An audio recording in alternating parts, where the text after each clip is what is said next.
त्रिमूर्ति segment हमारे साथ लेकर शरद जुड़ गए हैं। जानते हैं 3 शेयर्स और उससे जुड़ी हुई खबरें। शरद, गुड मॉर्निंग, बताइए। जी बिल्कुल, सबसे पहले जो है फोकस में रहेगा आईसीआईसीआई लॉम्बार्ड और यहाँ पे मई के जनरल इंश्योरेंस डेटा है और यहाँ पे डेटा में बहुत स्ट्रेंथ देखने मिला है। 21% ईयर ऑन ईयर बेसिस पे इनके प्रीमियम्स का ग्रोथ देखने मिला और ये लगातार दूसरा स्ट्रेट मंथ है FY24 में जहाँ पे स्ट्रॉन्ग नंबर्स देखने मिल रहे हैं। इसके अलावा जो मार्केट प्रीमियम है ओवरऑल इंडस्ट्री की वो सिर्फ 18% गया है। इसका मतलब कंपनी ने जो इंडस्ट्री को आउट परफॉर्म किया है, उनके जो पीयर्स है उनसे भी बेटर किए हैं, जैसे कि आपके स्टार हेल्थ और नेशनल एश्योरेंस मई के मंथ के लिए। दूसरा स्टॉक जो फोकस में रहेगा वो रहेगा आपके इनसाइडर डील्स पे स्पेसिफिक और अदानी पोर्ट्स में जो उनके प्रमोटर ने लगभग 20 लाख शेयर्स की एक्विजिशन की है जून के महीने में। इसके अलावा एनआरबी बियरिंग्स जो रिसेंटली रैली चल रही थी स्टॉक में, यहाँ पे प्रमोटर्स ने 1 लाख शेयर्स की एक्विजिशन की है और स्टार सीमेंट में भी प्रमोटर्स लगभग 6.5 लाख शेयर्स जून के महीने में खरीदे हैं। इसके अलावा तीसरा स्टॉक फोकस में रहेगा टोरेंट पावर और यहाँ पे उन्होंने MOU साइन किया है महाराष्ट्र गवर्नमेंट के साथ। ऑफकोर्स ये हाइड्रो प्रोजेक्ट्स के लिए है और 5700 मेगावाट की कैपेसिटी की है और जो इनिशियल इन्वेस्टमेंट होने वाला है वो लगभग 27,000 करोड़ रुपए का होने वाला है। पावर स्टॉक्स में तेजी है, हम डिस्कस करेंगे। टोरेंट पावर, JSW एनर्जी कल बहुत जोर से भागा था लास्ट आवर और ट्रेड में। टोरेंट पावर और JSW एनर्जी दोनों इसमें जो है टोरेंट में हाइड्रो के खबर आई है जो शरद बता रहे हैं। JSW एनर्जी में मर्चेंट पावर का शेयर सबसे ज्यादा, याद रखिएगा इस समय। और कल अगर आप इंटरडे दिखाइए रेट साहब जरा, JSW energy and Torrent power दोनों में सेकेंड हाफ द सेशन में एक जबरदस्त, ये देखिए JSW 6% ऊपर बंद हुआ 265 के करीब। लास्ट आवर ट्रेड में इसमें तेजी आई। Torrent power exactly same. Santosh, Torrent और JSW में चार्ट्स में क्या लेवल्स बन रहे हैं, अब किसमें ज्यादा मजबूती आपको दिख रही है? ओके, सुमित से जानते हैं।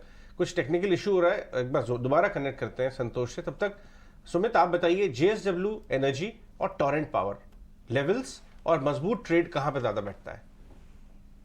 देखिए, टोरेंट पावर ऑलरेडी एक ब्रेकआउट दे चुका है। आप देखिए पिछले 3 से 4 सेशन में आप देखेंगे तो 550 से लेके 612 कल जो क्लोजिंग आया तो काफी एक अच्छा रनअप दे चुका है ऑलरेडी 10 से 15% का। लेकिन JSW एनर्जी की अगर बात करें तो ये अभी भी एक रेजिस्टेंस फेस करेगा जो है करीबन 270 की लेवल का। तो 270 से 275 का जो जोन है, जैसे ही ये सस्टेन होगा और लेवल क्रॉस होगी तो मुझे लग रहा है कि fresh round of run up start होगा। अगर यहाँ पे बाइंग अपॉर्चुनिटी बन रही है तो यहाँ पे आप टारगेट रख सकते हैं 315 और 350 का। अगर बाइंग अपॉर्चुनिटी बन रही है तो 247 जो है वो स्टॉप लॉस की तरह रखेगा। टोरेंट पावर जिनके पास है, मैं बोलूंगा स्ट्रॉन्ग मोमेंटम है, बिल्कुल आप इसे होल्ड पे रखिए। अपसाइड में टारगेट जो एक्सपेक्टेशन है that is 656 and this will be the life time high. तो वीकली क्लोजिंग अगर 650 के ऊपर मिल रहा है तो मेरा सजेशन रहेगा आप नेक्स्ट 3 से 4 महीने के लिए भी इसे होल्ड कर सकते हैं।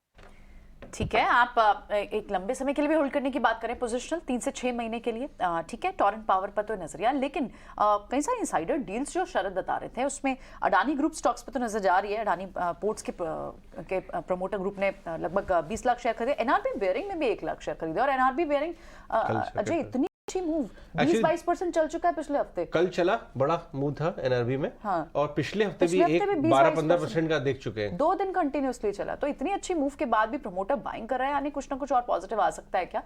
एनआरबी बेयरिंग के चार्ट्स एक बार चेक करके बताएंगे सुमित, इसमें क्या अभी भी एंट्री पॉइंट ढूंढना चाहिए या थोड़ा रिस्की हो गया, डिप का वेट करें?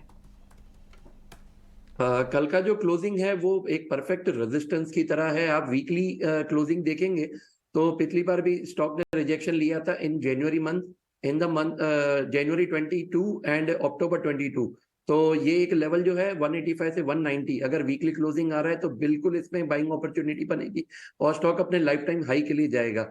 तो यहाँ पे मेरा वेट का रहेगा नजरिया, अगर जिसके पास है आप होल्ड कीजिए और अपॉर्चुनिटी ढूंढिए 190 के अबव में। तो जो फ्रेश बाइंग है वो सिर्फ 190 के अबव में बोलूंगा। So might face some rejection, लेकिन ये रिजेक्शन जो है वो रहेगा सिर्फ एक प्रॉफिट बुकिंग की तरह। तो बिल्कुल आप वेट कीजिए 190 के क्लोजिंग का for the upside momentum. Upside momentum में फिर अगर नेक्स्ट टारगेट बनेगा 240 का। ये 240 अपसाइड में टारगेट और बेरिंग स्पेस में ही अच्छा एक्शन है। एनआरबी बेरिंग लीड करता हुआ, लेकिन इसके अलावा एसकेएफ और शेफलर में भी अच्छी खासी मजबूती हम देख रहे हैं। कल के सेशन में भी ये परफॉर्म कर रहे थे। लेकिन इसके अलावा नॉन लाइफ इंश्योरेंस सेक्टर की अगर बात करें, मई के डेटा आए हैं और 18% जंप यहाँ पर on a year on year basis इस डेटा में देखने को मिला है। तो स्ट्रॉन्ग में जनरल इंश्योरेंस डेटा और उसमें लीड कर रहा है आईसीआईसीआई लोम्बार्ड। आप देखिए कल हमने करीब आधे से 1% तक की तेजी देखी और ताजा डेटा ये आ रहे हैं कि मई में प्रीमियम्स में 21% की बढ़ोतरी देखने को मिली है सालाना आधार पर और FY24 में दूसरी बार ये आंकड़े मजबूत आईसीआईसीआई लोम्बार्ड के लिए आते हुए। जनरल लाइफ इंश्योरेंस पर संतोष, एक बार आपकी राय। आईसीआईसीआई लोम्बार्ड से शुरुआत कीजिए। न्यू इंडिया इंश्योरेंस की अगर बात करें, उनके प्रीमियम्स में भी बढ़ोतरी है। यस, आईसीआईसीआई लोम्बार्ड की बात करें तो इस स्टॉक में एक हेल्दी करेक्शन के बाद एक क्लियरली रिवर्सल देखने को मिल रहा है। स्टॉक ने काफी अंडर परफॉर्म किया था, लेकिन अब एक रिवर्सल है। मुझे लगता है ये तेजी बनी रहेगी। इमीडिएटली मुझे जो टारगेट नजर आते हैं 1286 1285-86 के नजर आते हैं, उसके ऊपर निकलता है तो स्टॉक में शायद हमको आने वाले दिनों में 1380 1400 के भी टारगेट देखने को मिल सकते हैं। तो यहाँ पे खरीदारी की राय रखना चाहिए। नीचे 1215 का स्टॉप लॉस रहेगा। ऑटो सेक्टर की तेजी का भी बेनिफिशियरी है, तो मुझे लगता है उसका आने वाले समय में इम्पैक्ट देखने को मिलेगा इस स्टॉक में। इंश्योरेंस डेटा एक्चुअली कल जो इंश्योरेंस डेटा आया है उसमें काफ़ी मजबूती दिखाई दे रही है। तो सारे इंश्योरेंस स्टॉक्स पे अभी मंथली डेटा आता है, आपको बता दूं मैं, आप नज़र रखिएगा, एक्साइटमेंट हो सकता है।